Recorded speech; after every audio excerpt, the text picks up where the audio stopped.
Ici, à Libreville, l'évaluation des projets de 100 jours du gouvernement et l'examen de 8 projets de textes législatifs et réglementaires ont dominé les travaux du Conseil interministériel tenu ce matin. Patrick Simangoy, Rodrigue Simangoy, Sarazan.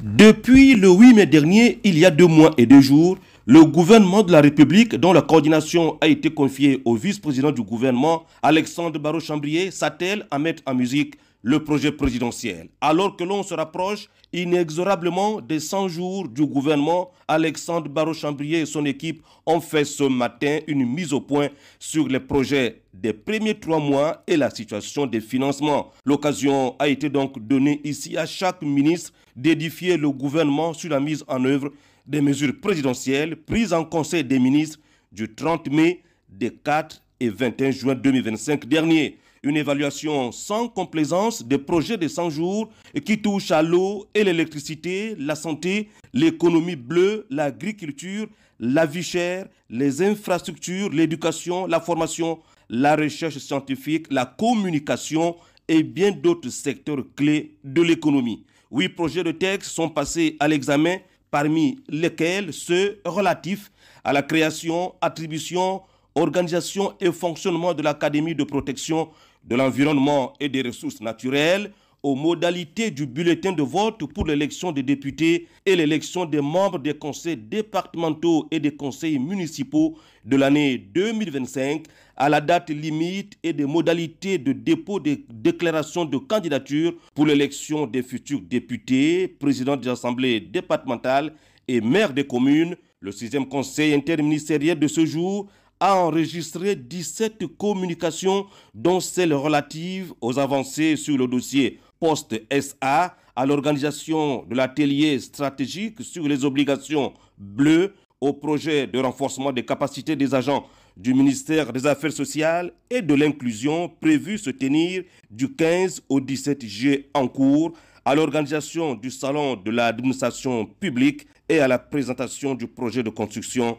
d'une nouvelle gare routière au PK8. Autant de dossiers qui seront soumis à la très haute attention du chef de l'État lors du prochain Conseil des ministres que présidera Brice Clotaire Oligui Nguema, actuellement en visite de travail à Washington à l'invitation du président américain.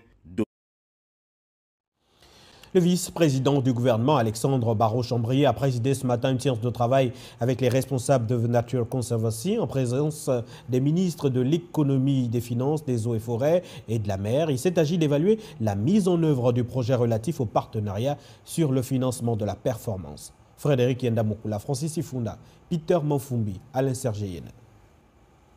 Autour des ministres de l'économie, des eaux et forêts et de la mer, sous la conduite du vice-président du gouvernement Alexandre Barrot-Chambrier, les responsables de Nature Conservancy TNC, objectif, faire le point sur le programme de financement de la performance PFP, un mécanisme d'appui financier innovant conçu pour garantir la durabilité financière à long terme et des efforts de conservation de la biodiversité. Il s'agit d'aligner ces objectifs de conservation à la vision du président de la République, Brice Clotaire Oligui Nguema, à la vision de la nouvelle République, de la 5e République.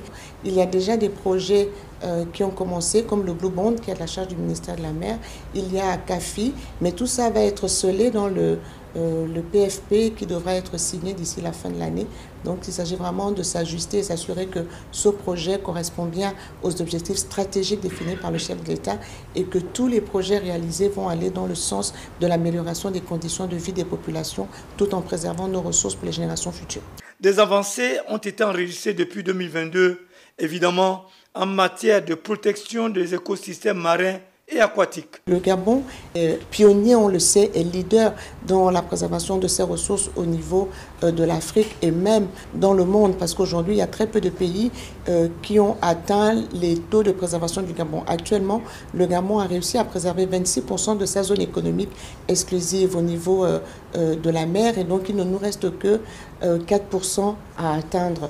Et donc c'est énorme parce que d'autres pays africains n'ont même pas encore atteint les 12%.